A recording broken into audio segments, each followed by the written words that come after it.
Earlier this year, I put out a report that exposed hellish plans by our government and blows the lid on our freedom here in America. In this report, I've delved through a draft document that was put together by the U.S. Department of Health and Human Services and the U.S. Department of Education called Draft Policy Statements on Family Engagement from the Early Years to the Early Grades. This document is horrifying. It enforces the idea of having periodic home visits in parents' homes by teachers and also demands that the government get involved in the lives of the parents from birth all the way up to age 18. And it enforces a type of community child rearing. On page 1 of the document, they make it clear that parents are, quote, equal partner. It is the position of the departments that all early childhood programs and schools recognize families as, quote, equal partners in improving child's development. On page 4, it furthers the idea that family engagement is no longer, quote, supplementary, but that the government should get involved and engaged. It states, the perception that family engagement practices are supplemental rather than necessary for successfully promoting children's learning and development. Institutions that serve young children may place low priority on family engagement because they perceive their mission as narrowly focused on the child and miss the notion that children, especially very young children, live in the context of their families and their experiences are not independent of but intertwined with those of their families. There are few requirements and limited official guidance at the local, state, and federal levels to support implementation of these policies and practices, with some exceptions. Many state, program, district, and school policies make ambiguous references to, quote, family engagement and do not provide concrete definitions or guidance on practices and policies that promote family engagement. On page 7, it goes on to reveal the implementation of evidence-based parenting interventions and the rigorous evaluating of parent-child activity. It states, implementing evidence-based parenting interventions across early childhood program. Parenting interventions should be based on communities, needs, and strength in families, roles as children's first and most important teachers, advocators, and nurturers. Rigorously evaluating family engagement strategies to identify and scale best practices. On page 10, it discusses hiring a, quote, family specialist. It states they may include hiring a family engagement specialist or designating an existing staff member to be responsible for ensuring that systematic family engagement plans are well managed, executed, and continuously improved.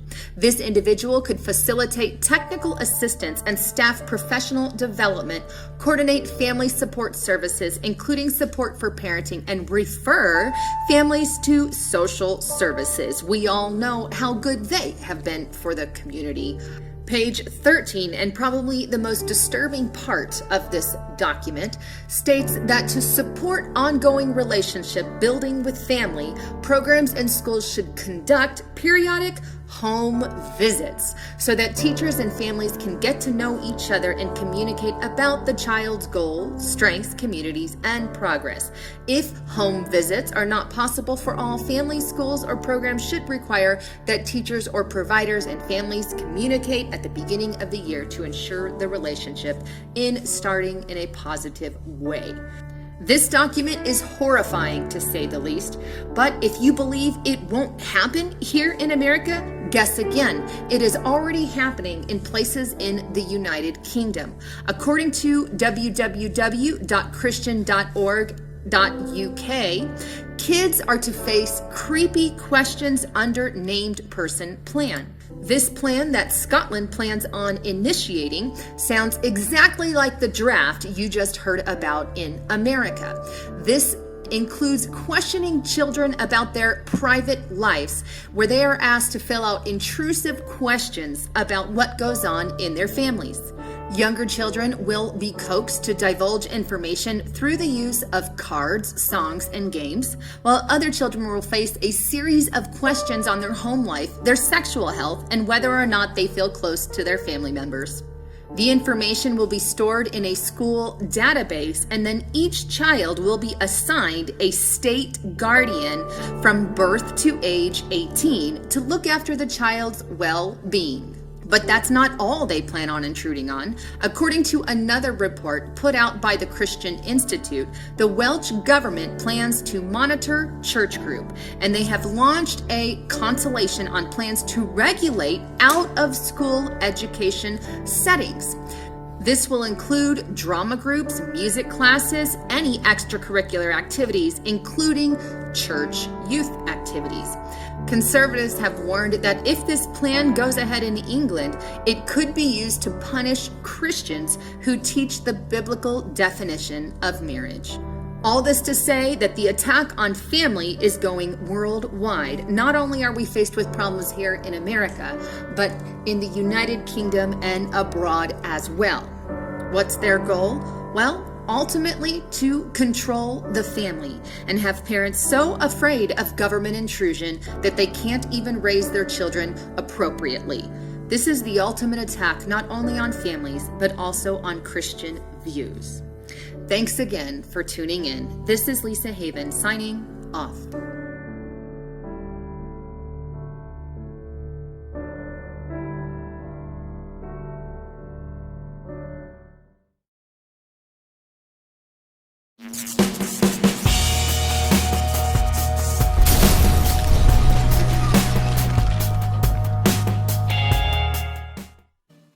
Hi, and welcome to When Conspiracy Becomes Reality radio broadcast brought to you by www.leadingedgeradionetwork.com. Now, Lynn and I's broadcast airs every Friday night at 7 p.m. Central Standard Time. And in case you miss it, it also airs Saturday at 5 p.m. Central Standard Time. Now, I have with me a very special guest tonight, and that is Larry Nichols, Clinton Insider. And we're going to be discussing everything from Obama and the United Nations and some secret campaigning that he's planning on doing, as well as what's going on with Trump and Hillary and the upcoming election, and just getting a real inside look about all the details that surround that, and delve through Hillary and a possible indictment, as well as our primary parties. So, Larry, are you there with me? Yes, ma'am. How are you, Lisa? I'm doing well. I'm so glad you're on again. I love bringing you on. We'll probably do this, monthly. Well, thank you. Thank you so much. Well, I wanted to, while I got you on here, I wanted to first bring you on and ask you, I know President Obama is campaigning right now, or secretly campaigning to replace Ban Ki-moon at the United Nations Secretary General there. What is your thought on that and your take on that whole thing? Well, Lisa, it's like you and I discussed, 2 months ago. I told you to watch for Joe Biden. Now, I know back then that sounded crazy because he was not running. Well, he was running. He is running, Lisa. It's called a ghost campaign. And what that means is he's not in the race, but he's in it. All that's going on now that should be of interest to everybody is Hillary. You see, Obama has apparently unleashed the dogs on Hillary.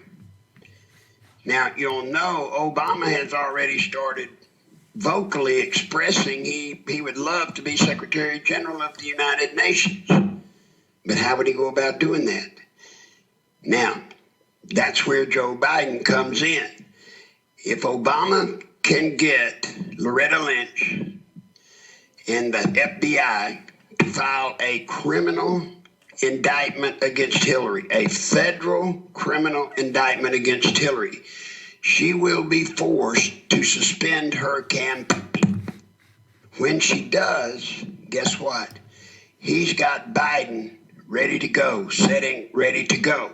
And if Biden gets president, one of Biden's first acts will be to appoint, guess who? Barack Obama, Secretary General of the UN. Now, if Hillary gets it, she will appoint Bill, and she's made that quite clear to all the insiders. They know what Hillary's up to. I know because of what we did in 1986. That plan's worked out. If Hillary gets it within 6 months of her taking office, she'll make Bill the ambassador to the UN.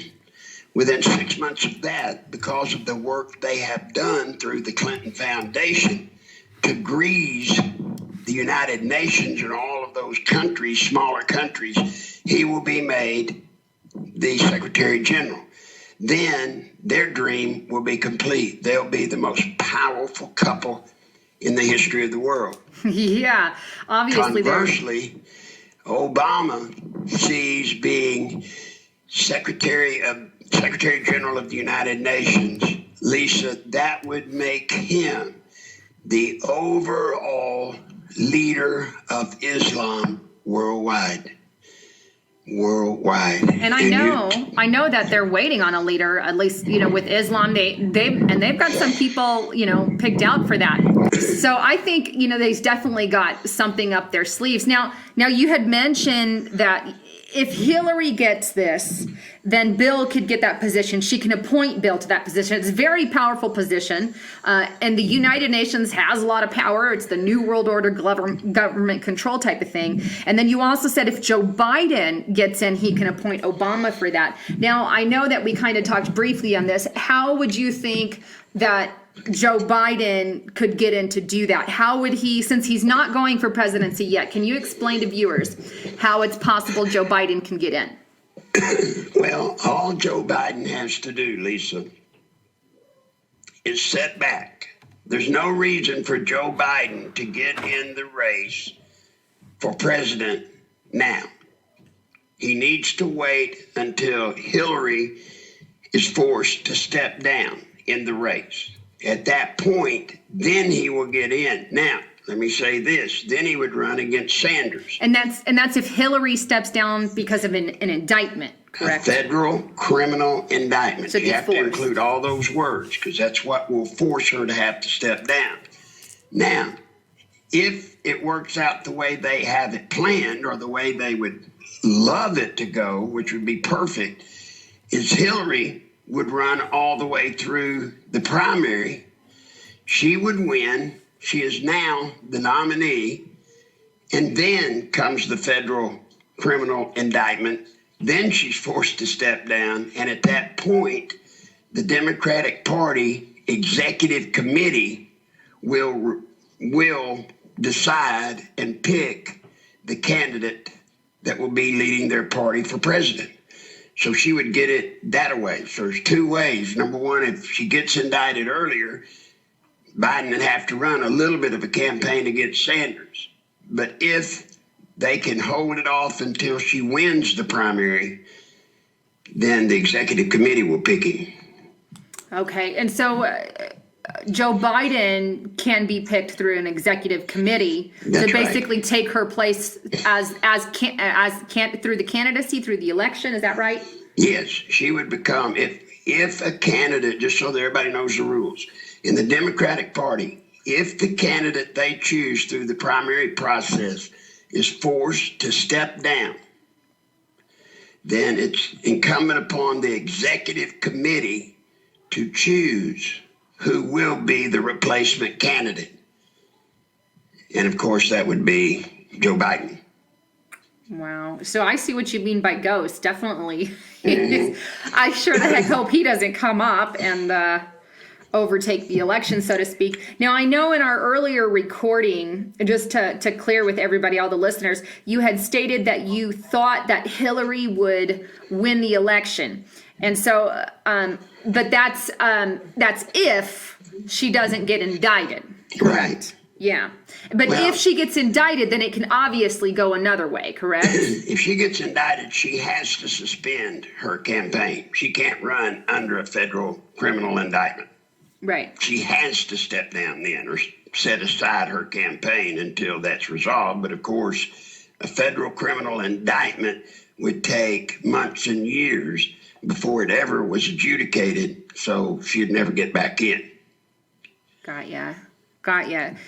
That's crazy. I mean, I hope she doesn't make it, and I know that we think Trump is kind of a wild card in this whole thing. He could surprise us all and take it too. Well, he could, but Trump has a problem.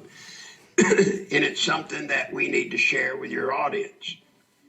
Lisa, I'm not here endorsing anybody.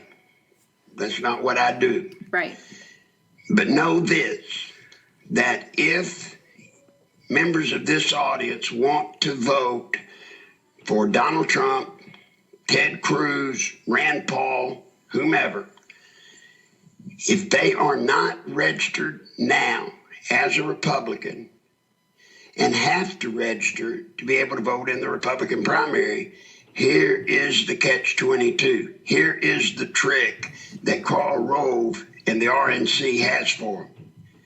You have to get in touch with your state, not the state election board, not the state election committee or board.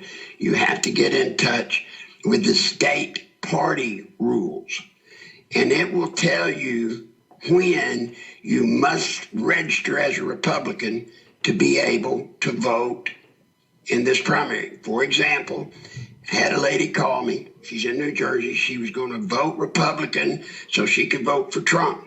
I said, fine, but you better check and see what the rules are. Well, she didn't think knew what I was talking about, but she checked 2 hours later thereabouts. She called me, Lisa, and she said, oh my God. And I said, what is it? She checked the rules. And in New Jersey, any of you in New Jersey, if you plan to vote for Donald Trump or Cruz, you have to register to the Republican Party 55 days before your primary. 55 days. Now, let me give you another example, Lisa. Oklahoma. Now, Oklahoma, they have their primary on Super Tuesday. So there's going to be quite a few states that have their primary on Super Tuesday. Oklahoma, you have to register 24 days prior to the primary election. So therefore, if you live in Oklahoma, you have until February the 5th to go and register as a Republican so that you can vote in that primary. And guys, if you don't comply with their rules in your state, you can vote for Trump or Cruz or whomever, but your vote won't count. Now, Lisa, what that means is, in Trump's case, figure it this way. That means 30 to 50% of the votes that Trump has that are recorded now in these polls, 30 to 50% will not count.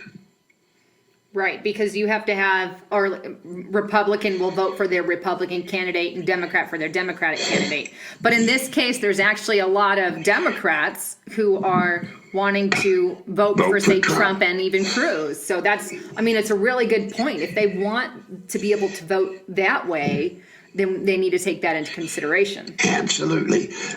And just think about with Cruz, I'm just going to use simple numbers, but let's say he's at 30% in the polls. If the people don't go get the regulations and rules and qualify to vote, in other words, do it according to the rules, get your registration in time, he could be at 15% when you take out the votes that won't be counted. And so much, Lisa, so much of Trump's vote is made up of people that are either independents, libertarians, constitutional parties, some Democrat parties, and some that just have never registered. All of those people have got to comply with their state's rules as to when they must register as a Republican. And it's getting close. It's getting tight. Yeah, the time is... Yeah. All of you in Oklahoma, think about it. How many days is it until February the 5th? Pretty quick. Yeah. I think they're kind of missed. Some may have missed the deadline already. Well, it will. And of course, that's not counting how long it takes to register if you're having to do it absentee.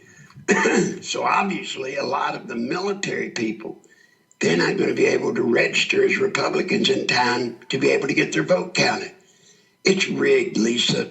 You hear the people in the party. You hear the Republican leadership saying, oh, we're trying to build the party and grow the tent and get more and more people in our party. That's a lie. They don't want you in their party. They want you to vote in the general for their candidate, but they don't want you in the party. The party is kept exclusively for those hardcore Republicans that if they nominated Al Capone, they'd vote for him. That's what they want. And anybody else that might have, a mind of their own, you're not welcome in the Republican Party. Right. I mean, there's definitely an agenda. I think, they're all kind of merging together anymore. Democrat, Republican, it's all one big, love fest between each other. And while they do have different views, there's still a lot of problems on both sides, Oh, there is. And it's hard for people to understand, or at least to mentally digest. But I got to say it, Karl Rove and his ilk, all the old heads in the Republican Party, if it comes down to Trump versus Hillary, they would rather you vote for Hillary than Trump. Good. Because they want the system the way it has been. And these rules that I'm telling you about that heretofore nobody's heard of, these are the rules that keep the two-party system in place. And they don't let others in. Yep, absolutely. Now, we're going to take a quick break here for a commercial by getthetea.com. I actually use his product and love it. And then Larry and I will be right back to discuss a little more. Why do people order Life Change Tea? Because Life Change Tea helps the digestive system. Life Change Tea helps the colon unclog. The tea also helps with high blood pressure, high cholesterol, and many, many other health issues. Life Change Tea also tastes great. And Life Change Tea is not just green tea. Life Change Tea is a unique blend of 8 different herbs that go to town, cleaning your body of harmful toxins, bacteria, and parasites. Our tea is number 1. Are you ready for your life change? Let the tea help you. Log on to our online store of helpful Again, brought to you by LeadingEdgeRadioNetwork.com. Now, Larry and I were discussing some things happening with the 2016 upcoming election and everything that is underway right now. Larry, let's continue on our thought about Trump and, you said Trump and Hillary, they want us to vote for Hillary. Obviously, we know that's the Bilderberg candidate because her husband is a Bilderberg member. Right. So that's something to think about as well. And then if she gets indicted, that's a whole nother loophole. We'll touch on that a little more, but expand some on that. And well, let me tell you, if it were anybody but Barack Hussein Obama, and has the power that he has over the FBI and the Attorney General, there's no way Hillary would be indicted. I don't care what she does, what she's done. You've seen that with the email scandal. They're not going to prosecute her. Originally, that was them that brought that out. Hillary's people brought that out to get it out in the way. They had no fear. Nobody's going to prosecute them, and they knew it. And what they knew is what I've already told you before. What happens if she does get prosecuted, then her defense attorney's going to say, well, then we need to have all these classified and top secret documents, and we need to be able to make them public as a part of our defense. The prosecuting attorney's going to say, whoa, Judge, you can't do that. This stuff is classified and top secret. It can't be made public. Well, then the judge will have to give it what's called a null pros. He will not prosecute it. He'll throw the case out. But see, now we've got a different wrinkle. Now you've got Obama. Obama doesn't need her to really be prosecuted. He just needs them to file the indictment. And by filing the indictment and putting off through procedure any type of ruling from the court, he just needs her indicted and just get her out of the race. And then they'll move Joe Biden in, and he'll become the candidate. Now, remember, you heard this start, actually, in the President's State of the Union. You heard him buying votes for who? Joe Biden. Lisa, remember in the State of the Union when he was going to sick Joe on curing cancer? Yeah. Well, see, that's how they buy votes.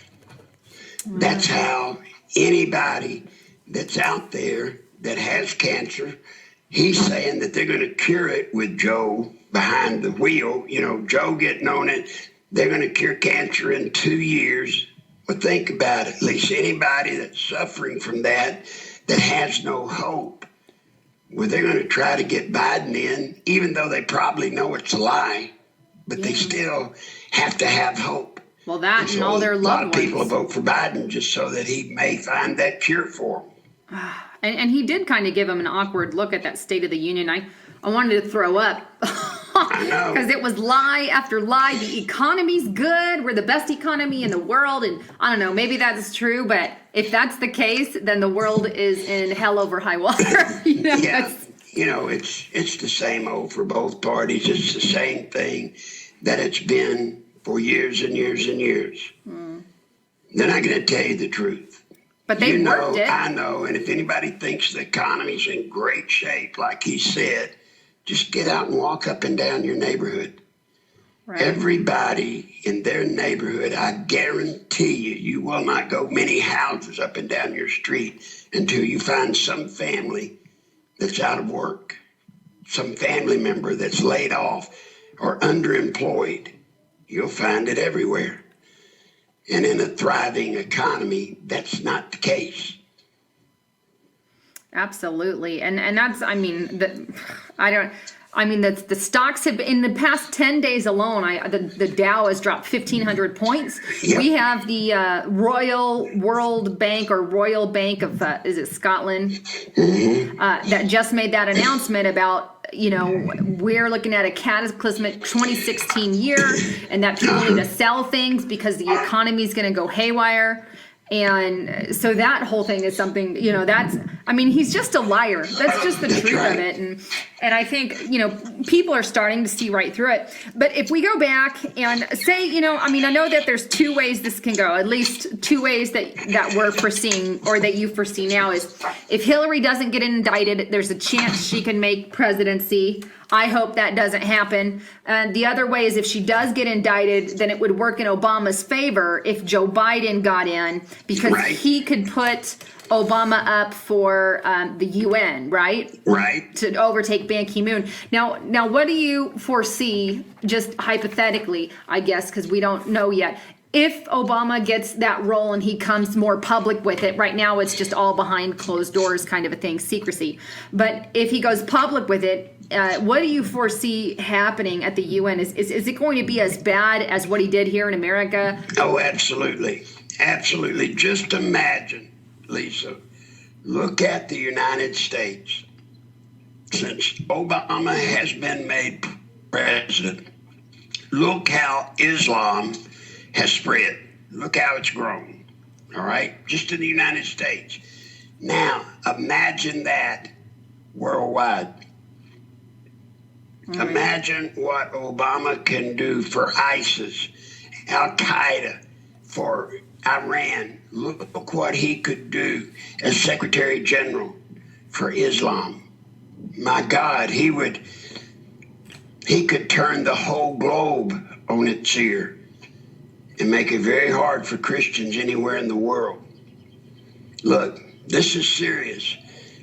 This is the last election, I promise you all, that we're going to have. Now, let me qualify that. We may have an election. They have them in Russia. They have them in Cuba. But not like we used to have here. And what happens if we get to have this election, if Obama does not get a crisis, and of course, through a crisis, he's able to trigger the FEMA provisional government. Now, what that means, again, for those that don't know, that basically makes him king. He's able to invoke martial law and become king. So if he does that, it's over for us now. But if he doesn't, if he's not able to do that, then what happens after this election is simple. There's going to be 30 to 50 million illegal Mexicans, refugees, Islamic refugees brought in from all over. Absolutely. And they're going to be able to vote if they have a driver's license. Now, if he does do that, then he wouldn't be able to be the UN go to the UN and fill in for, or take over, I would say, but he wouldn't be the United Nations Secretary General. Well, right? now, wait a minute. Remember what happens under a FEMA provisional government. Our Constitution, our form of government is gone. It's gone. And he becomes king. And the FEMA provisional government actually sets this nation up like the old 16th century European stuff. We have a king and dukes and earls. So now, if he becomes king under a provisional government, he gets to make all the rules. The Constitution is set aside. Everything's gone. So what would keep him from saying, okay, I'm president, or he's going to say president, but basically I'm king, and I decided that I'm also going to hold the title of Secretary General of the UN. There's no Congress to stop him. There's nothing to stop him. Which is another way we could go. That he couldn't do that. I don't put it past him. The guy's a kook, and he's an Islamic extremism. I think, he's Muslim. He's a fanatic, right. Really fanatical. We know with 100% certainty he is a Muslim. While he doesn't come and publicly say it, we know people in the White House have leaked that he's praying to Mecca, and 5 times a day he wears, I think it's a Muslim ring. Yeah, and remember, during the State of the Union, what did he do? When he was talking about talking bad, he said, talking bad about Islam or Muslims. Think about it, folks. That doesn't do any good. That doesn't whatever. Mm-mm. But realize this. When he said that, Lisa, he didn't mention any other religion, any other faith, anybody else. Why didn't he say talking bad about Islam and Muslims, talking bad about Mexicans, talking bad about whatever's, that does no good. He didn't mention anybody. Nope. But Muslims. Just that one. He is obsessed. He's obsessed. And as a Muslim, he has to be obsessed because that's the way their faith is. I mean, it's dire. The situation we're in is really dire, and I'm not trying to holler fire in a crowded theater. I'm just stating the facts and the options that are there. Yeah, that's the other thing. People don't. There's a lot of awake people out there. I know my audience is awake. Those who are listening to you are awake. Those people that we're educating are awake. But so many people think, oh, you're just crying wolf, or, it's hell out there. It really is. Our economy's unstable. We got a friggin' Muslim in the White House. We have, who is it? Hillary Clinton, who is a communist. Right. Joe Biden, I don't even know what the heck he is. What is he? What would we classify? A communist? He's definitely a communist. Maybe he's not a card-carrying communist like Hillary, but he aspires to a form of government that is more communist, socialist, certainly, than a representative republic form of government. Yeah. So we have that. If that comes up and Hillary gets indicted, then we have Bernie Sanders. He's a full-fledged socialist. He admits it. So what choice do we have right now? Socialist, Muslim, communist. That's pretty much what we've got ahead, unless hopefully Donald Trump, let's just say it. Donald Trump or Ted Cruz or somebody else gets in. And see, we're hurt with Cruz. Because it's coming out. I knew it would. I think you and I had talked about it, maybe not on the air, but we talked about it. Ted Cruz's wife is an executive with Goldman Sachs. And all of a sudden, in this last little flap, it comes out. And that's more damaging than the fact that he was not born in America. When your audience... That's a scary thought. Yeah, when your audience and all of the people that are out there waking up, when they are made aware that his wife is a corporate executive with Goldman Sachs, and she didn't quit. She has not resigned while he's running this race. She's simply taking a leave of absence. And so to most people like us, Lisa, we're going, oh no, it's the same thing all over again. Here we go. Big bank, big money. He also voted for the TPP, didn't he?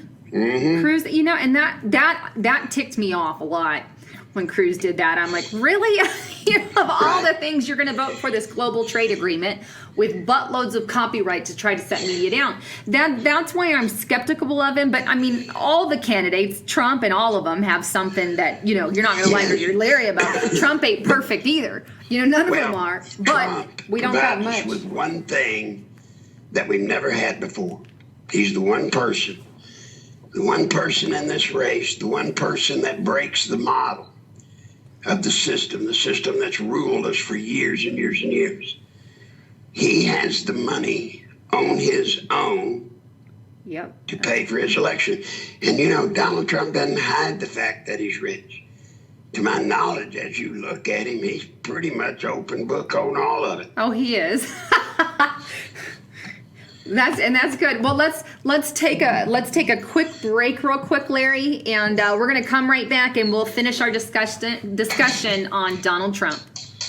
Why do people order Life Change Tea? Because Life Change Tea helps the digestive system. Life Change Tea helps the colon unclog. The tea also helps with high blood pressure, high cholesterol, and many, many other Conspiracy Becomes Reality radio broadcast.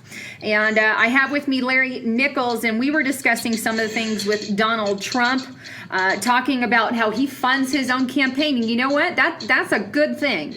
When you don't have people who can pay and manipulate where you're voting, what you're going to do, I think that's something that's much needed, right? That's right. That's been the flaw with our government for years now. We've got the best government money can buy. It's just we, the people, don't have the money to buy it anymore. Yeah. About 160 people, Lisa, control probably 80 to 90%. Y'all need to think about this. 160 people approximately control 80 to 90% of all funds put into national political campaigns. That's a big problem. That's why we have, good candidates gone bad, so to speak, as to put it, like what Boehner or whatever did when he was good and then he went completely 180, as soon as he got up there and Well, that's why Trump, last night there was a debate, Lisa, and I'll bet you very few people, if any at all, saw the trick last night that you and I know. Very few people, if any, saw it. And what that was, for those of you that watched the debate, and however you think the debate came out for your candidate, whatever, there was one thing that people didn't see, which connects, Lisa, to what I told you 2-3 months ago. If you look at how the candidates made the main stage, the RNC and Fox said that they did it fairly and it's by the polls. So they didn't discriminate. It was handled fairly, except for one thing. Rand Paul. Rand Paul is higher in the polls than Jeb Bush. And by the announced rules and criteria set forth for that debate, Rand Paul should have been still on the main stage and Jeb Bush on the undercard debate. But look what happened. He's in the debate. He was in the debate. Yeah, that's on the because main stage. That's who they really want. I mean, that's who they want. That's who they want to. Now they may not get that. Who knows? But I think that there's some kinks that America is finally fighting back on some of it. So that's good. On some of it, but here's the reality of that. All Jeb Bush. Now remember, under the old standard, without Donald Trump, under the old standard, Jeb Bush would be the nominee for the RNC because they always make sure their candidate has all the money. And then they let the romper room effect take place. That's when everybody gets in and runs. But towards the end of the primary season, candidates drop out one by one by one. Why? Because they run out of money. And remember, Jeb Bush still sitting there with a loaded coffer of money. He still has it. So even if he doesn't command a popular support, the other candidates are just going to go broke.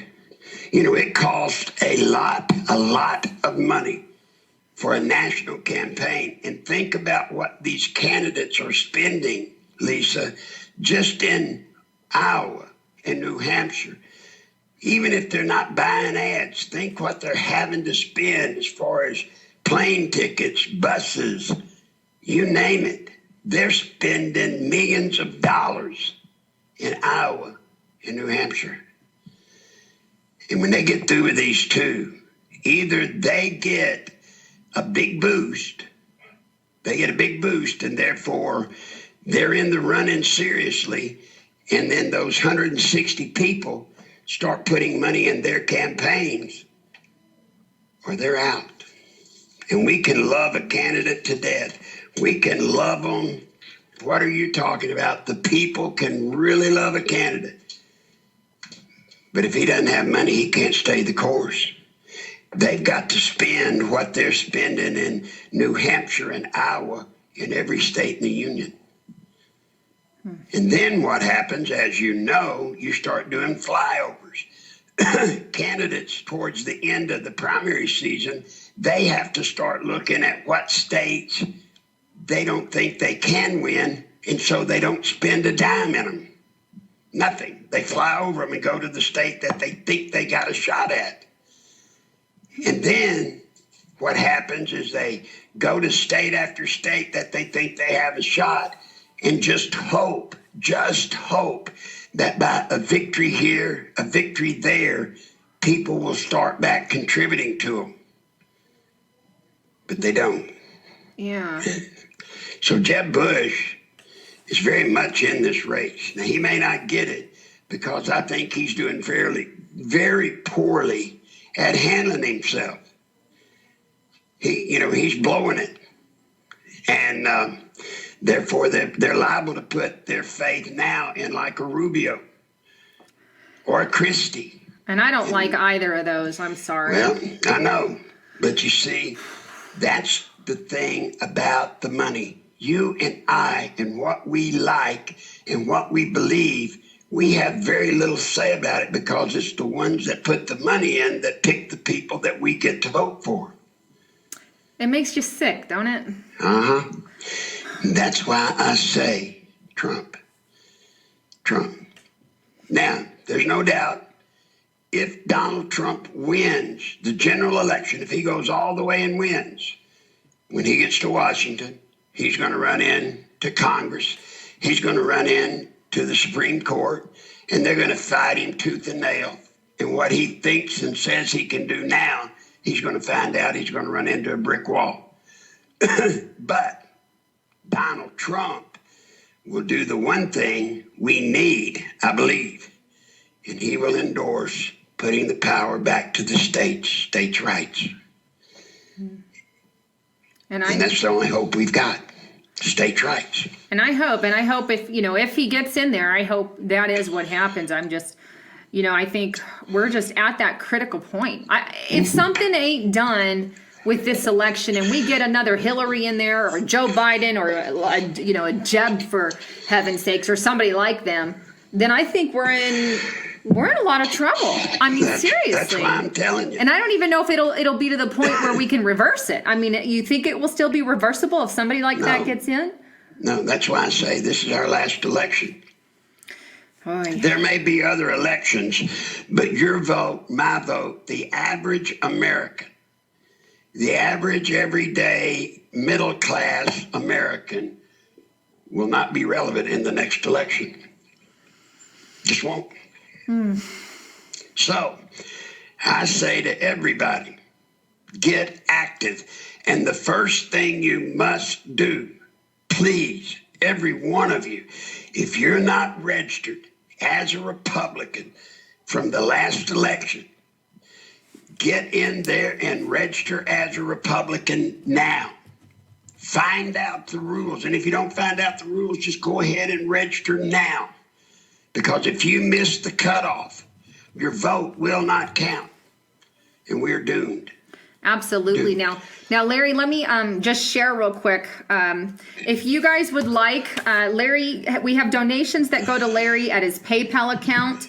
It's nickellive@aol.com, nickels with an S, live@aol.com. And that's spelled NICHOLS, live@aol.com. And that goes to, to fund what we're doing here. He doesn't get paid for what he does, and it's going to be against the battle. I know you have a lot of medical bills and whatnot, Larry. Yeah. So I just wanted to share that with the viewers. Well, thank you. But, and I got another announcement, if I may. I'm going to join you. Pardon me. I'm going to join you with Leading Edge. Now, it's not a program like yours, Lisa, but 5 days a week. Right now, if you go to rinceradio.com, Monday through Friday, 1 o'clock Central till 2.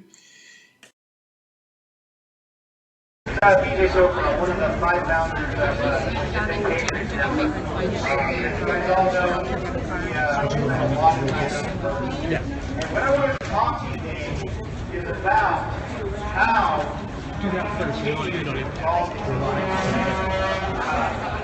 guys brought us the Portland rally. Across the street over there is the jail. Ammon Bundy and our Patriot brothers are up there. We got some counter protesters across the street. Some good speakers here, and I'm going to say a few words in just a moment as we wrap up today's rally. We've probably got 200 to 300 out here today, down in Portland, downtown, and lots of police, lots of feds, but no problems. Everything's been good. So Nathan's here too. Yep. Hello, everyone. And somewhere, do you know where our wives are? They're over to the right, but they're a ways away. We're not going to be able to catch them right now.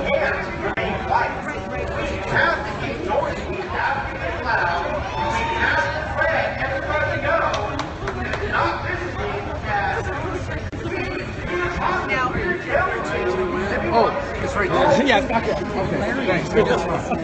Well, excuse me. Nobody wants to pick up a rifle and have to stand against our federal government. Communication is the key. When we can all sit down and talk, we're going to achieve a whole hell of a lot more than standing opposite of each other with guns. So moving forward, the learning lessons from everything is that we have to come together. We were so divided as a group, the patriot groups across the country. Why don't you guys do this? You should be doing that. Well, the only way we're going to resolve that is when we all stand together. We have to come together and have one united front. That message comes from all angles. It comes from phone calls. It comes from voicemails. It comes from emails. It comes from letters. And it comes from standing just like every one of us is doing today. We're standing here together, united. You got a camera there? So this is live streaming right now, so would you hold this one when Nathan and I, then we don't have to deal with it. Push forward if you need to. Push. Yeah, I mean, you can just move right in here, and then you can get BJ, and then everything's going to get out. We should all be angry. We should let our government know exactly how angry we are. Okay? So, we're the 3% and we're pissed! That's right. We love the 3%. So, when we had the driving rally in Burns, we had a great message. We had a great video. And as we closed and we got in our cars, there was one statement that was made. And I think we should all say that really loud right now. And we all know the statement, and it begins with, "United we stand, divided we fall." That's right. Remember that message. Be loud. Be very loud. Let everybody know how angry you are. Let your representatives know. Let your government know. Let your sheriff know how angry we are at how this resolved itself. So, God bless everybody here. Thank you for being here. Let's continue to work together. Let's put our differences aside. Stand together, stand united, and resolve this problem before anybody else loses their life, before anybody else gets thrown in jail. Let's make our voices heard so they understand that enough is enough. All right? Thank you, guys.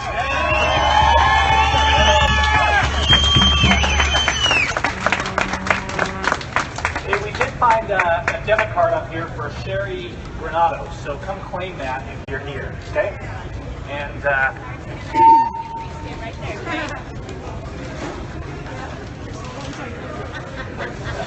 all right, well, I guess I'm supposed to wrap us up today. So I'm Gavin Simon, for those of you that don't know me. And it's great to see you all here. It's always wonderful to see people rally and stand for liberty. And what I'd like to do first is, for those who would like to, is to kneel with me.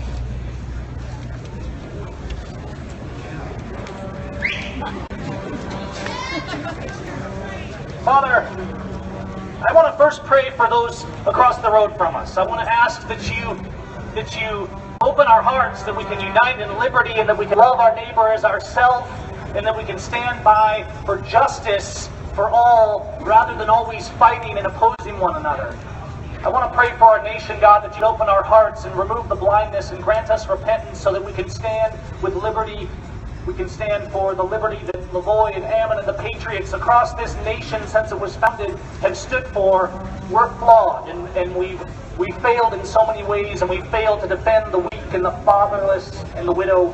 But we ask that you give us strength and courage and open our eyes from blindness so that we can stand for liberty. Amen. Amen. Now, before I continue, I'm going to be pretty brief here, but I want to have my brother Nathan come up too. And seen probably Nathan on a video or two, but he's been doing a lot of work in the background on this, trying to help keep the narrative going. And I just want to have him make a brief statement on today's topic, and then I will wrap us up, and we will move on to say. Yeah. My name is Nathan Syme, and I wanted to talk to you all about, you remember the last video that Lavoie put out, the day before he died? Yeah. He was talking to the Burns Paiute. And I want to talk to everybody, not just the Patriot movement, the natives, from the Haudenosaunee to the Kumeyaay in California, all the way across the country, to the Black Lives Matter movement, to the Middle Eastern people, the Arabs, the Jews, I don't care, everyone. It's all the same cause. We all have legitimate grievances here. You know, we're not separate, we're not divided. They're abusing, the black community the same as they're abusing the Patriots. They're abusing the Indians and stealing their land exactly the same. There's a man in Nevada, just north of stealing Indian land. What are you talking about? There's a man in Nevada, just north of Lyman, who they took his cattle. They took his cattle and nobody stood up for him. They came and stood up for Lyman. We have to unite and be together as one, not just the Patriot movement, but all the movements. Thank you. Thank you. Hey, you know what? We got people of different opinions here, and I want to talk about that. I want to tell a little story. There was once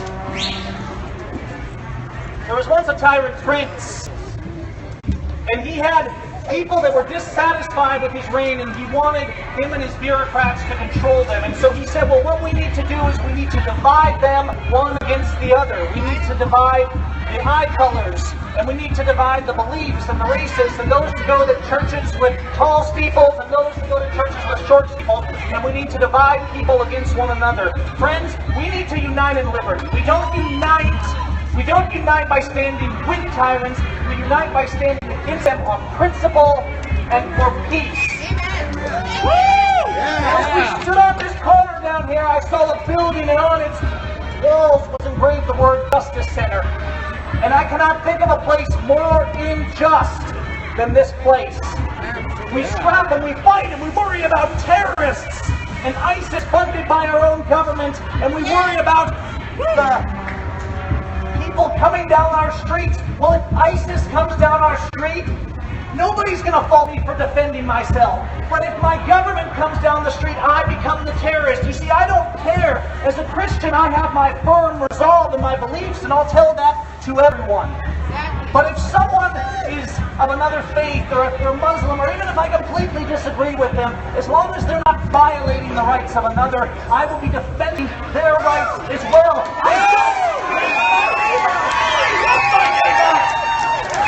Lavoie Finicum loved his neighbor. Lavoie Finicum loved these protesters across the street, and here's the thing that people don't realize. These people across the street, friends, we're on the same side. We both want our government to give us our land. We want our government to stop abusing our wives and our children and our brothers. We want liberty for our posterity.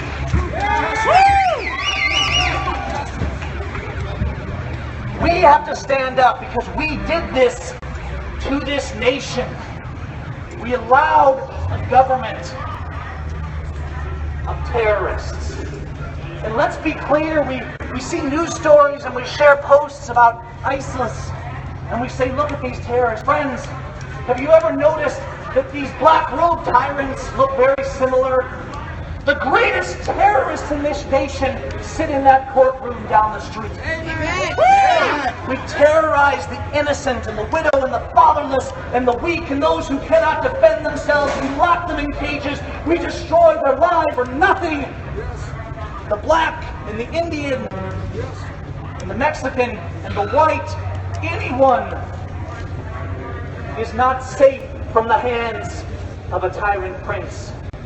We need to stop pointing the fingers at our neighbors, and we need to start pointing the fingers at ourselves for allowing this evil. But at the same time, we need to remember that our words have power.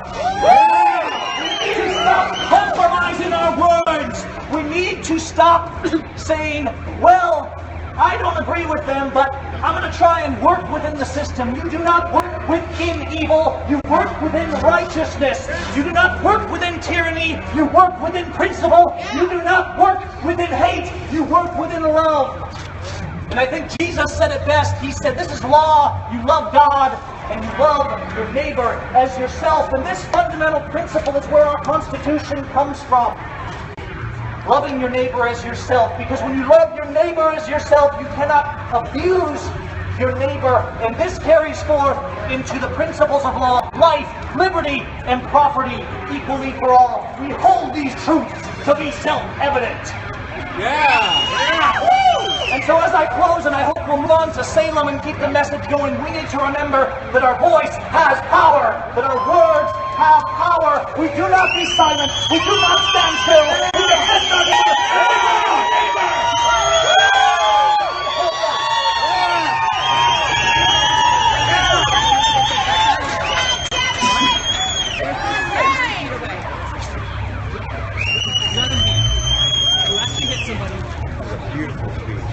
Yeah, I like Gavin. Can I get an extra man mic? Absolutely. Starting to get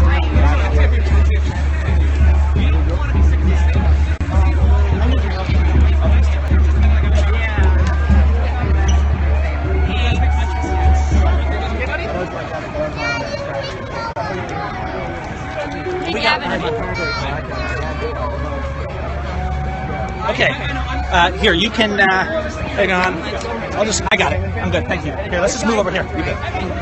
Hey, what can I do for you guys? So first of all, how did you come to be here in Clinton today? We brought you here from How to be here in Oregon? Yeah. I just showed up because we have all these principled men across the street locked in a cell because they upheld the Constitution. And so people are gathering and they're saying, hey, we want justice. Did Ammon ask you to be here, or did somebody sort of ask you to come participate in this Portland rally? No, I mean, I'm involved in political things, and I speak a lot about these things, and so, of course, people tell me when they're going on, and when I can, I just try and show up and be supportive. So you just showed up of your own, you decided this Yeah, was the place absolutely. to be today? Because I know these are happening in Utah, I know they're Right. all over. Well, and I'm from Washington, and this was one of the closer ones to me, and so I just wanted to be as supportive as I could for the Bundys and for the family, but really, it's for everybody. It's for Black Lives Matter, it's for the whites, it's for the blacks. It doesn't matter. It's about a government that respects the people.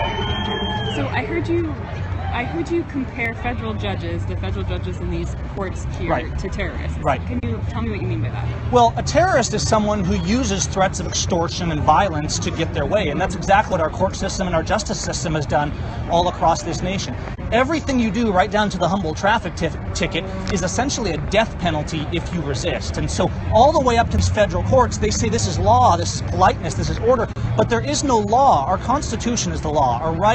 The law is our right to speech, it's our right to movement, it's our right to property, it's our right to be free and uninhibited. And so I would ask the people of this nation who are constantly terrified of their government. They're terrified when they're pulled over on a dark, lonely road at night. They're terrified about what's happening to this nation. Who are the terrorists? But do you think if you were a federal judge who has never harmed a person, who has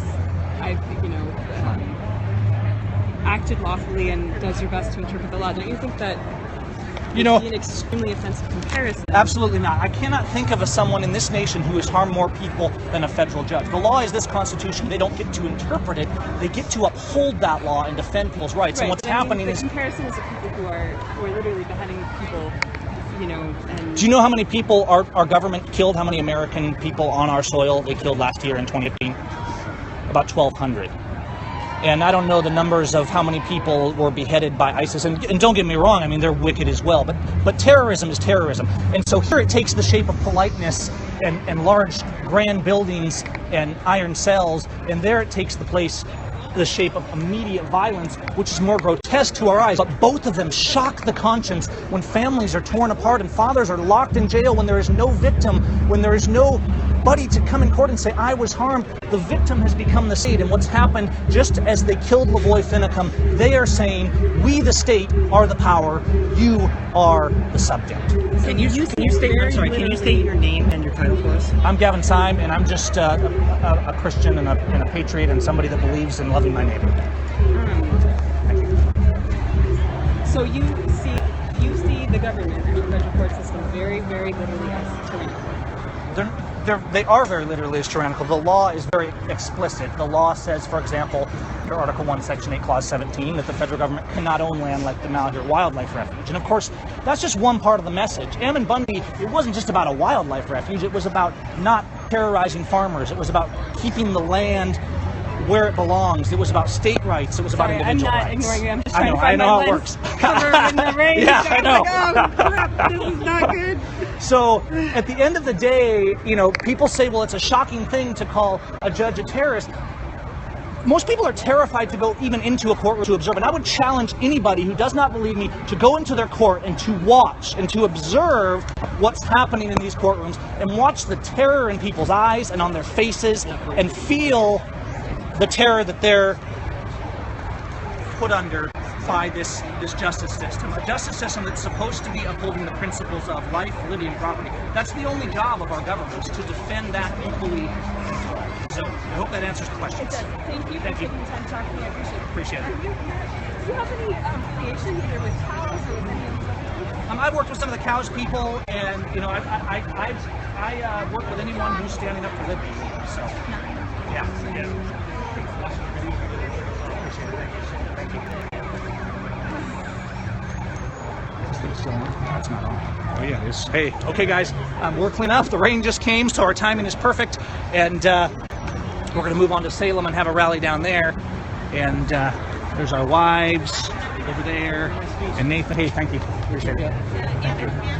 What's the plan? Yeah, I think we're going to ride down there. Hopefully the clouds are not that far yet, huh? I'll be down, man. Good. It rains about 150 days out of the year. Yeah. Cyrus, you're on YouTube. Do you have anything to say about the law? Not today? Okay. You're in Soap Lake, right? Yes. Sue Arbuthnot. I talked to Nathan at one point back in the day when you were on your show, Right. and so forth. We were making a documentary. Richard and I were independent documentary filmmakers here in Burns.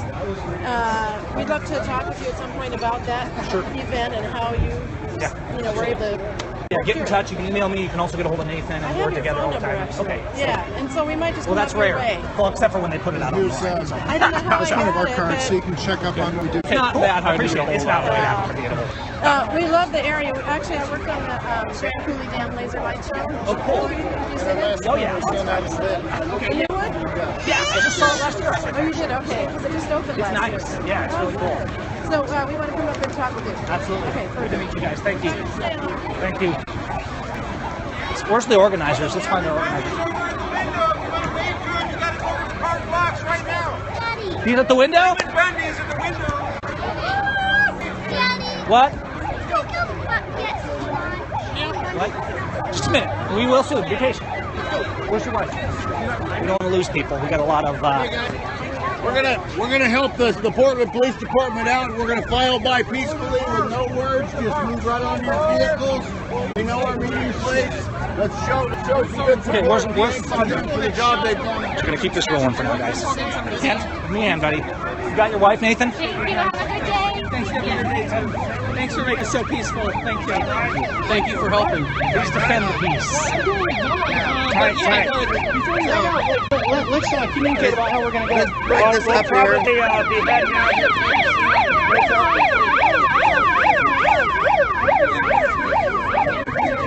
Hey, we love you guys.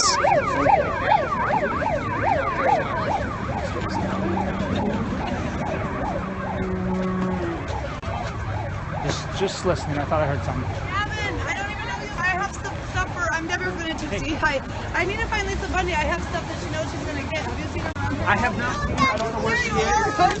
How are we doing? Lisa Bundy. Hey, just so this is still on the air, so just so you know, do you have anything you want to say to people? Well, I just got done seeing Ammon. Okay. And he's wondering if everybody still knows and is staying active. So absolutely. Let's let him continue to remember that we are. Right. And he is missing me and the children terribly. It was a very emotional visit. Right. But he says we need to keep reading our constitutions, keep educating ourselves and educating our families, getting the words out, holding strong, staying true. He said it was still worth it. So if it's worth it to him, then it's worth it to us, right, guys? Yeah. Well, I hope to see him, but thank him for all of us. You know, I mean, I will. I hope they were able to see people out here. He did see it. Good. He did see it. Good. He saw it. So, and he was grateful. And you're Nathan, right? I'm good to meet you, Lisa. Nice to meet you. Did I meet you earlier? No, Candace. This is my girlfriend, Candace. Yeah. Candace, good to meet you. Whoops. Okay. I'm Gavin's wife. Oh, hello. Oh, hello, baby. Oh, yeah. You baby too. And these are your children? Okay.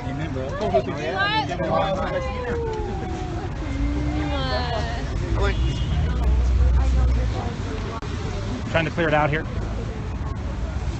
This thing is on the air. The police are about ready to come in on these guys here and bust these guys, these protesters from over there. So they just asked us to get out of the way so that when they come in, they make a sweep on only those guys. So, Tom, hey. Bust them hey! These guys will cause problems. Those, anti-us. We all need to work together. Well, hello. Well, you're putting the word out there. Hi, good to meet you, Lisa. You're with Lisa?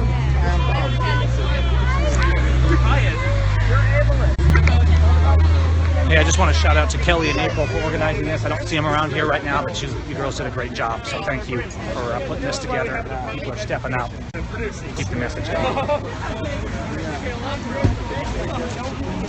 Thanks for coming.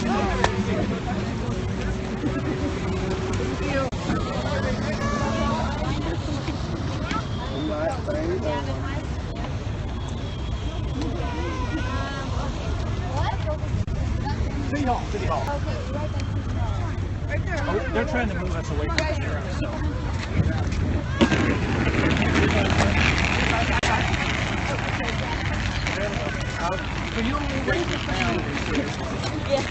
Never mind, we're still lying. Yeah, I got my grandkids. That's why I'm real tight, man. Especially in a crazy place like this. I think that's why don't we reconnoiter over there? Yeah. You mean reconnoiter? You used the wrong big word. Yeah. Big word. Right. Oh yeah.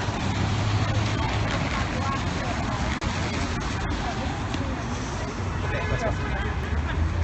Quick.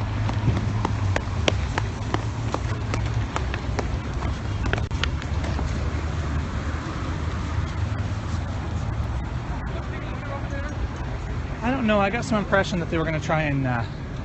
He said they were going to bust these guys, but I don't know for what. They were mainly, just, they were belligerent, but they have that right. So yeah. But I don't know. They might just be talking to them and trying to disperse people. I think they were concerned that things were getting too agitated. So as long as they, I don't see them coming up. Good to see you. Yeah, if the police get hostile, we need to get videos here. It doesn't matter who it is, but hopefully they won't. I mean, it looks like everything's peaceful so far. Let's not leave these guys feel like we're intimidating. Okay. Stay close. What are we doing? Hey, we love you guys too. You're my fucking hero. Because you got a big mouth and no brain. Thanks all right, for being here. We appreciate it. Thank you. We support you. Thank you. You guys take care. Good to see you out here. guys going to Salem? I think so, yeah. Excellent. Hopefully We'll it's see you sunny there. We should have just made a big convoy with flags. You know what's going on over here? I see a lot of police. Are they giving the counter protesters trouble, or just they were just trying to disperse everybody? No, actually not. They're just trying to make sure nothing gets out of hand. Yeah. Thank you guys. Thanks for being here. Looks like everything's all right. We're okay, yeah. Yeah. I just don't want anybody confused. Hey, buddy. Okay, let's see. Do you have anything you want to say? I don't think so. I think I covered it. Okay. We've been going for about 20 minutes here, so just getting bandwidth down here.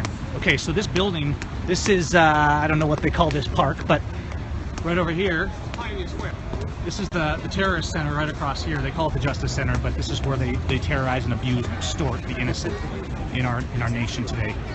And they have a George Washington quote. I think if he was here, he would probably take a can of spray paint and unquote his name from this building of injustice. But I don't know.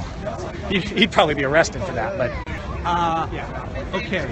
And then across here, no, actually right here. And do we know, is Ammon standing there? Ammon's somewhere right up in this building. And so he's watching us. And other patriots up there too. I don't know if, I think Pete is still here, John Ritzheimer. Most of them are in this building. Cliven has been moved, but we have a whole bunch of good men locked in this cage. You know, they make it look pretty and shiny and nice on the outside, but it's all about abuse. That's what this is about. And so, sad thing. And that's where our appeal to heaven comes in. We carry the message, and we try and let even these counter-protesters know that we're not against them. We're for our neighbor. We're for liberty. That's what it's all about. And so everything for the most part was pretty peaceful. You know, we had some people trying to rile up the situation, but we have to be peaceful. We have to be principled. We have to be calm. And I think I'm going to close this down. I'm sure you can't see Ammon in this or his video, but there's Nathan Syme. If there's anybody watching this who are members of Indian movements, Black Lives Matter, Middle Eastern movements, Jewish groups, any groups that are not the Patriot movement, because I'm already in contact with them, get a hold of me. gavinforliberty@gmail.com, and I will get back to you. We're looking for Alice. And it's not about race. It's not about division. It's about holding government accountable and standing up. And obviously, you know, lawlessness, obviously looting, things like that. Those are wrong. We need to unite in principle, all of us, and restore this nation in liberty and in law. I see Kelly down there. Kelly, is he up there? Yeah. Where's he at? Do you know which window is he in? Ammon is 6 up. So over here. So go to this glass box. Yeah. Okay. Look to the left. When I count down, there's 1, 2, 3. There's Ammon. From on the first one to the left. I'm sorry, far left. Oh, the far left. Far okay. left. 3 down. 1, 2, 3. There he is. Okay. I can't really see him, but my eyes aren't that great. Straight across here. Lights are on. It actually will be easier for the next hour. That's Brian Butters. Okay. Okay. Although why can't we see anything? Oh, that's just a reflection. It's hard to see probably because the light back here is so much brighter, whereas at night. Hey, we're still live streaming. Do you have anything? This is Kelly, and you and April were kind of the main organizers, but I know there was lots of people helping you. Carol and Brandon, lots of people. Do you have anything you want to say to people before I close this out? Oh gosh, that there's more Americans supporting us than what most people believe, and to stand. It's time to stand. Unite. We need to unite and set aside the pinnace. It's time to stand together. We don't even hardly need our Second Amendment when people stand together, when our government allows us to speak up and to put the pressure on the elected officials we need to put so that they'll represent us accordingly, and we want them to represent us. We want our lands back. We want our state separated. We don't want federal government to be our landlords anymore. We're done with that. We didn't hire them for that. We didn't elect them for that. They have no accountability to us, so they should not be our landlords anymore. Right. They need to stop. So. Yeah, cool. The government didn't give us our rights, and they certainly can't take them away. Yes. I got his interview. He's the man. You the man. I got Gavin. Okay. Got Gavin, got BJ. All right, guys, I'm going to sign off for now. I don't know if I'll do a quick live stream at Salem or not, but the message is clear. The message Lavoie had was clear. It's about liberty. It's about loving our neighbor. Thank you. It's about uniting. It's about justice. It's about the rule of law. And so no matter where you are, whether you're in America or another country, whether you're in Oregon or another state, You know, whether you consider yourself a patriot or a normal person, the new normal has become tyranny. We need to make the normal liberty once again.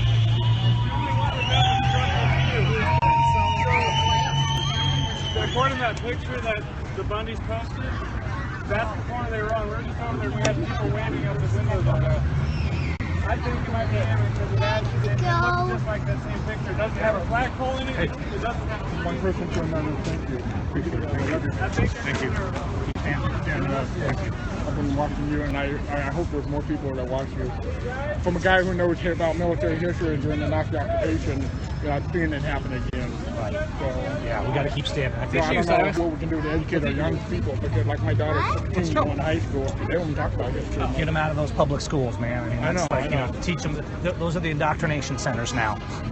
Teaches them how to be compliant. Amen. Yeah. They tell you if your kids don't have shots, they can't come to school. Our school didn't like it when we told them that our kids coming to school no matter what. And my boy, they don't go to school, and that's why we were driving down here and last night talking about the principles of law. And they don't teach you that in school. They teach you to comply. They teach you to submit. Now, you were doing security here today, right? Right. Do you want to say hello? Or? Brandon T. Williams. You guys have a Facebook page? Oregon Security Force 3%. Right on. Absolutely. Are they now? Did they say Ammon was somewhere else, or? So we just were around the other side, and they were waving at us. Did you see the "I love you"? Yes, I did. So the only place you can see without trees, flagpoles, or whatever is that corner, the back corner. And we just had a shadow behind the window waving at us like this. Oh, okay, cool. That's great. All right, guys. I think some of the people are going down there. Yeah, we might walk down there. But how a political prisoner still be in jail? Yeah, it's ridiculous. Because we have a lawless government. That's why. We do. And we have a lawless government because we have a lawless nation that rejected law and God. We have a leader of the country, the state, that doesn't do shit. Yeah, people don't stand up. But yeah, I'm just really upset that these people don't care about the people. Well, it all falls to us because we keep putting these people there for promises of false security and for freebies, and it's on both sides of the party. Bottom line is, I put my trust in God. That's right. That's where it's at. Whatever happens, He knows what's going to happen. Yes. Yes. All right, man. Take care. Okay, guys. I'm gonna go for now, so that everything's done on the live stream.